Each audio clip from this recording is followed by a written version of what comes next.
There are two aspects to programming. One is your ability to code, which is what this course is mainly about, and that's fun. The other is to actually get your machine to execute it. When I sit down to write code, I want to solve problems, not debug why Python can't find itself. But environment setup trips everyone up. In this video, I'll talk about how to configure your Python environment, something especially needed if you're using VS Code. If you use cloud solutions, Anaconda's Jupyter Notebook, or Jupyter Lab, you can skip this video, though I recommend watching it to learn about Python environments. In this video, I'll explain what Python environments are, global venv and Conda environments, creating environments and installing packages, connecting environments to VS Code, selecting the right environment, and fixing common setup problems. Let's start from the basics. We typically open a Jupyter Notebook in an integrated development environment, or IDE, such as VS Code or Jupyter Lab. An IDE is just an editor and interface. It provides a convenient workspace with helpful features such as file browsing, syntax highlighting, IntelliSense, and debugging tools. An IDE does not contain Python, does not run Python by itself, only connects tools together. When you open a .ipynb file in VS Code, you are using Jupyter. Jupyter allows you to write code in cells, run cells one by one, and see outputs immediately. However, Jupyter itself does not contain Python. It does not execute code on its own. Instead, Jupyter runs your code inside a kernel, which is a process that uses a specific Python environment. That environment defines which Python interpreter is used to run the notebook and which libraries are available to your code. Libraries are modules such as NumPy and Pandas, which we'll discuss later in the course. Multiple Python versions and library versions can exist on the same machine at the same time. Each notebook must select exactly one kernel, and all cells in that notebook run using that kernel's Python interpreter and libraries. Changing the kernel means a different Python version and different libraries may be used. As a result, the notebook's output may change, or the code may fail if required libraries are missing. In short, VS Code is the interface. Jupyter runs the notebook, and the environment is the Python that actually executes the code. We have different options to define Python kernels. I'll cover 3 in this video. Global Python, the system-wide installation, easy to start but can get messy over time. Virtual environment, a self-contained Python instance located right inside your project folder. Conda Package Manager, a managed ecosystem where all environments are stored in one place. Global Python is the system-wide Python installation. It is shared by everything, which makes it easy to use. The problem is that packages pile up over time and can be hard to keep track of. Generally, it's not recommended to touch or use it. Sooner or later, you might need different versions for your packages. Updating libraries might silently break some of your projects. That said, it's not the end of the world if you just use Global Python, especially at the beginning. I did it, and it was fine. If you struggle with other methods, it's okay to use Global Python. It's better to use Global Python and continue your Python journey than to unnecessarily give up early. Virtual environment. A virtual environment, sometimes called venv, is a private Python environment just for a specific project. It lives inside your project folder. It is clean and safe to use. When you create a new virtual environment, it uses a copy of the global Python executable, but it does not copy packages or share dependencies. The downside is that you need to store them in dedicated folders separately for each environment. Conda Package Manager. Conda is what I use. It is a managed Python environment, great for managing multiple environments that you can easily view, edit, add, and delete from one place, so you don't need to create dedicated folders to store them. Although Conda is open source, you need a distribution package. The ones I've used are Anaconda and Miniconda. Anaconda is extensive distribution optimized for data science. Miniconda is a lightweight installer containing only Conda, Python, and core dependencies. Bear in mind, although Conda is open source software, Anaconda and Miniconda are licensed distributions, so please review the conditions beforehand. But if you struggle to obtain the license at work, you could check free community maintained alternatives like Miniforge, though I've never used it myself. Let's see how to use each method to connect to VS Code. You can find the commands we'll use in this video in the course repository on GitHub. Note that this tutorial uses Windows examples, as many structural engineers do. If you're on macOS or Linux, use forward slashes instead of backslashes, and use Python 3 instead of Python. First, download and install VS Code from code.visualstudio.com. Keep the default settings. Open VS Code. It won't recognize Python code or Jupyter Notebook straight away, so we need to install extensions. Click the extensions icon, search for Python, and install the one at the top published by Microsoft. Then search for Jupyter and install that extension as well. If you now create a new notebook by clicking File, New File, Jupyter Notebook, left-click on this empty cell, add simple code like print, open parenthesis, quote, hello world, close parenthesis, and try to execute it by pressing Ctrl-Enter. You'll be prompted to choose a Python kernel, so we need to decide which method to follow. If you're taking the global or venv route, you need to download and install Python. You can download Python from python.org and go to Downloads tab. Before clicking Install Now, tick Add Python.exe to path. This adds the Python executable to your system environment variables, so you can simply type this to execute your code in the terminal. If you don't, you can either use the PyLauncher, which gets installed into Windows, or type the full path, which nobody wants to do. At the end of installation, if prompted, you can click Disable Path Length Limit so that Windows can handle long file addresses associated with deeply nested folders. To check it's working, open a terminal, either inside VS Code, using Command Prompt, or PowerShell. In VS Code, click Terminal, New Terminal.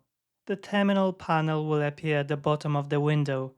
If you prefer the command prompt, press Windows key plus R, type CMD and press Enter. To open PowerShell, press Windows key plus R, type PowerShell and press Enter. I'll use the classic command prompt terminal for demonstration. First, check if Python was installed by typing python space -- version. If it shows a version number, happy days! If you get an error saying Python is not recognized, try these alternatives. Different systems call Python by different names. Once you find the command that works, use that same command for all the steps below. If neither is working, it means Python hasn't been added correctly to your system environment variables. You can add it manually. First, find the Python executable, which should be in the installation folder, like the one shown here. Copy the path.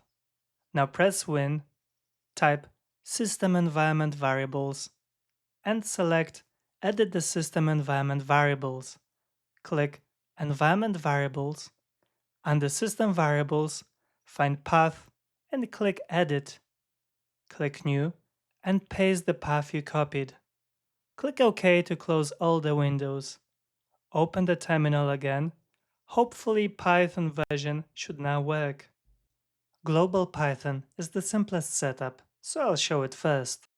However, over time it can become disorganized as you install more packages. You might eventually want to use virtual environments or Conda, but for learning right now, global Python is perfectly fine. Having installed Python, if we now restart VS Code, you'll notice that it automatically found the global Python installation.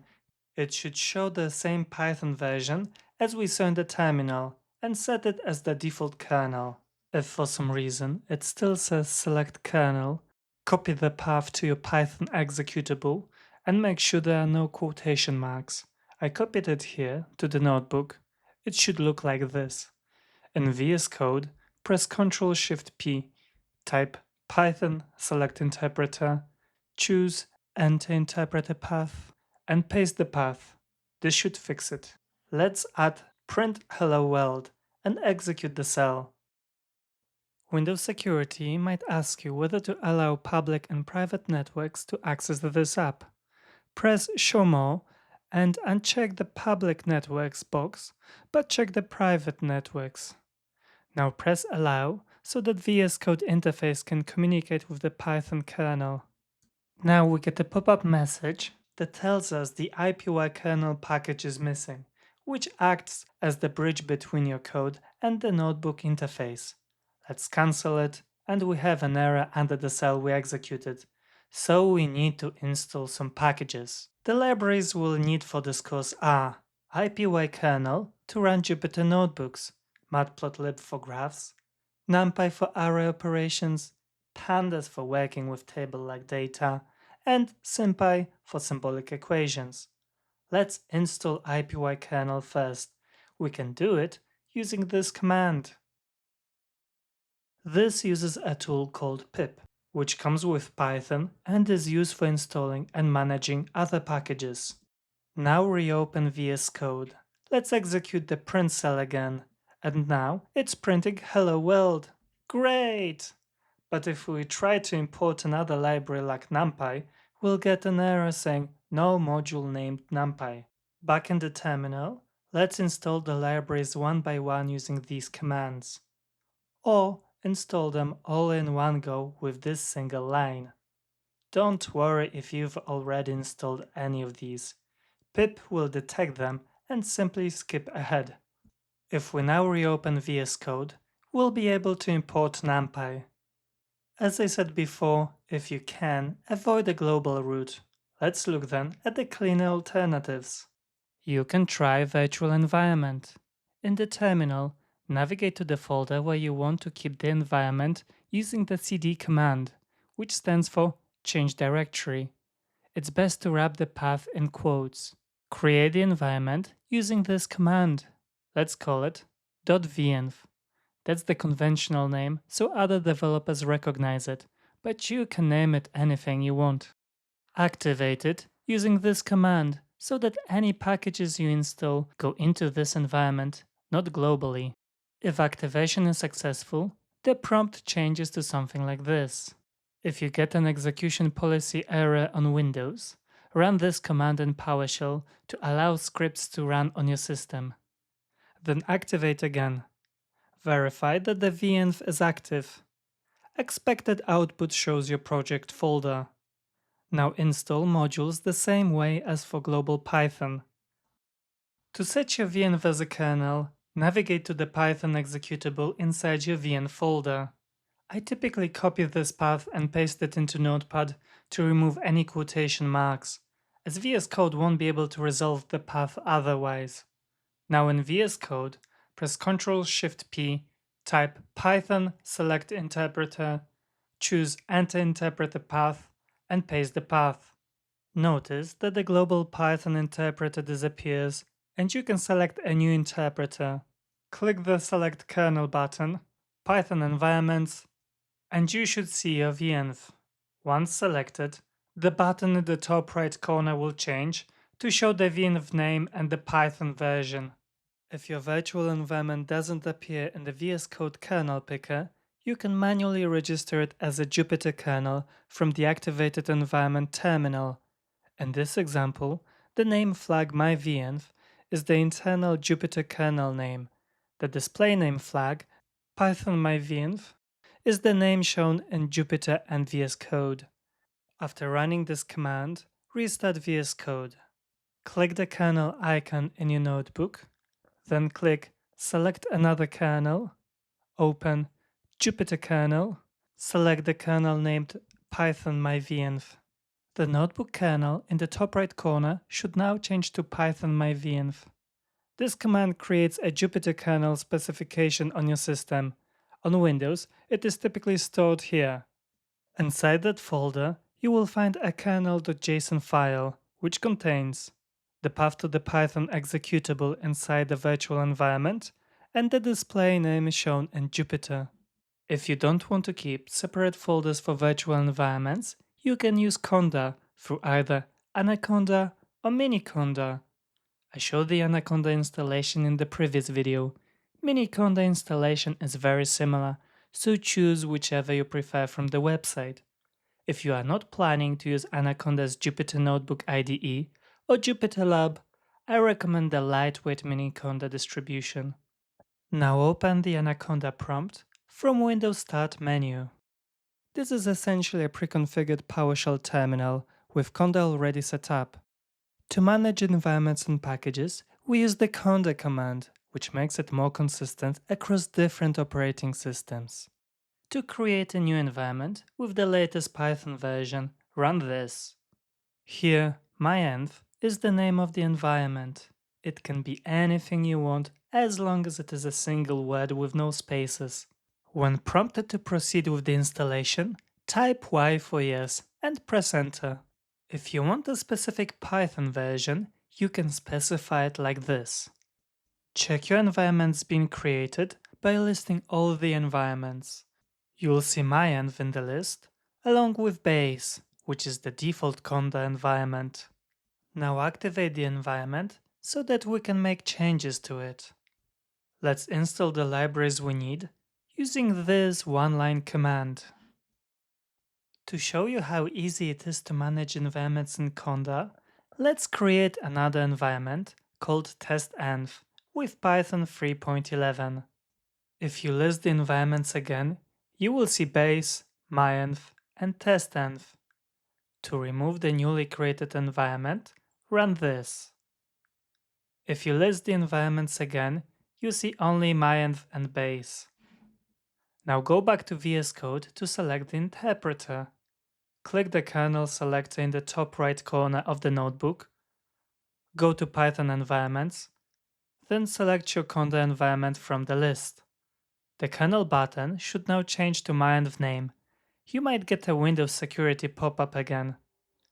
If you cannot find the interpreter, you can enter its path manually.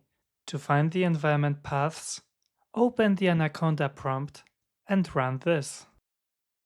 Copy the path for environment. Then in VS Code press Ctrl-Shift-P, type Python select interpreter, choose enter interpreter path, and paste the path you copied. Now you should be able to find the new environment. So, when should you create a new environment? Data scientists often create a new environment for each project, as they use many very specific libraries. For structural engineering projects, I typically have one general environment for everyday work with standard packages like NumPy, Matplotlib, and Pandas. Then I create dedicated environments for non-standard packages like Pywin32 for COM object connectivity in programs like Lucis. And finally, which kernel should you choose? If possible, use Anaconda or Miniconda, which are fantastic package managers, very easy to use and very reliable. But remember to check the licensing for commercial use. If Anaconda is not an option, use virtual environments. If the other options don't work, it's fine to use global Python at the beginning. For most structural engineering work, you'll only need a few standard libraries, and their specific versions are unlikely to make much difference. You can always move to other setups in the future. I hope you've got a better understanding of how Python is executed in IDEs. and that you're all set up to start working with Jupyter Notebook in the next videos. Thanks for watching. See you in the next one.